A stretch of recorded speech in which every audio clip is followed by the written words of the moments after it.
નવસારીથી એક મોટા સમાચાર સામે આવી રહ્યા છે। મળતી વિગત પ્રમાણે નવસારીના દાંડી દરિયામાં 7 લોકો ડૂબ્યા છે। આ સમાચાર સામે આવતાની સાથે જ દરિયા કિનારે લોકટોળા ઉમટી પડ્યા।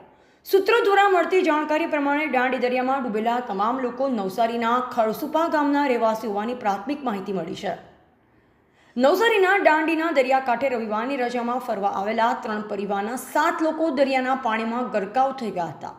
પોલીસ જવાનો અને હોમગાર્ડે 3 લોકોને ઉગારી લીધા, જ્યારે માતા અને 2 પુત્ર સહિત 4 લોકો લાપતા હતા, જેઓની શોધખોળ હાથ ધરવામાં આવી હતી। ત્યારે 14 કલાકની બાદ 4માંથી 2 લોકોના મૃતદેહ હાથ લાગ્યા છે, જ્યારે અન્ય 2 લોકોનો ફાયર બ્રિગેડ અને સ્થાનિક તરવૈયાઓ બોટની મદદથી શોધખોળ કરી રહ્યા છે। તો બીજી તરફ પોલીસે સલામતીના ભાગરૂપે દરિયાકાંઠા પરથી અન્ય પ્રવાસીઓને દૂર કર્યા હતા। દાંડીના દરિયામાં ડૂબેલા એક જ પરિવારના 4 પૈકી 2ના મૃતદેહ મળી આવ્યા છે। 14 કલાકની ભારે જહેમત બાદ શોધખોળ બાદ પણ તરવૈયાઓનો માત્ર મૃતદેહ હાથ લાગ્યા છે।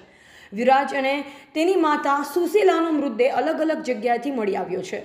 મરીન કમાન્ડો અને ફાયર વિભાગ દ્વારા આખી રાત શોધખોળ કરાઈ, ત્યારે આજે વહેલી સવારે 4 વાગે ફાર્મ હાઉસ તેમજ આશ્રમની પાછળના કિનારેથી મૃતદેહ મળી આવ્યા, જ્યારે અન્ય 2 લોકોની શોધખોળ હાલ શરૂ છે।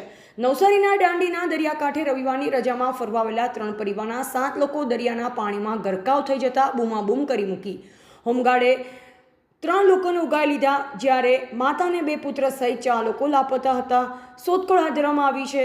ફાયર બ્રિગેડ અને સ્થાનિક તરવૈયાઓ બોટની મદદથી શોધખોળ કરી વહેલી સવારે ફાર્મ હાઉસ તેમજ આશ્રમની પાછળના કિનારેથી 2 મૃતદેહ મળી આવ્યા હતા, જ્યારે અન્ય 2 લોકોની શોધખોળ હાલ શરૂ છે। તો બીજી તરફ પોલીસે સલામતીના ભાગરૂપે દરિયાકાંઠા પરથી અન્ય પ્રવાસીઓને દૂર કર્યા। નવસારી જિલ્લા કલેક્ટર પણ દાંડીના દરિયાકાંઠે પહોંચ્યા। રવિવારની રજા હોય નવસારી ઉપરાંત અન્ય જિલ્લાઓમાંથી મોટી સંખ્યામાં લોકો દાંડીના દરિયાકાંઠે ફરવા માટે આવ્યા। દરિયાકાંઠે લોકો નાહવાની મોજ માણી રહ્યા હતા, ત્યારે અલગ અલગ 3 પરિવારના 7 લોકો ડૂબ્યા, જેમાં 2 પરિવારના વિપુલભાઈ, ઈશ્વરભાઈ હળપતિ, રાકેશ અને અતીશ નામના 3 વ્યક્તિને બચાવી લેવાયા છે। માતા અને 2 પુત્ર સહિત 4 લોકો લાપતા થતા જેમની શોધખોળ કરતા વહેલી સવારે 2 મૃતદેહ મળી આવ્યા અને અન્ય 2ની શોધખોળ હાથ ધરવામાં આવી છે। ટીવી18 ન્યૂઝ નેટવર્ક સાથે રિપોર્ટર રસિક ભાણા, નવસારી।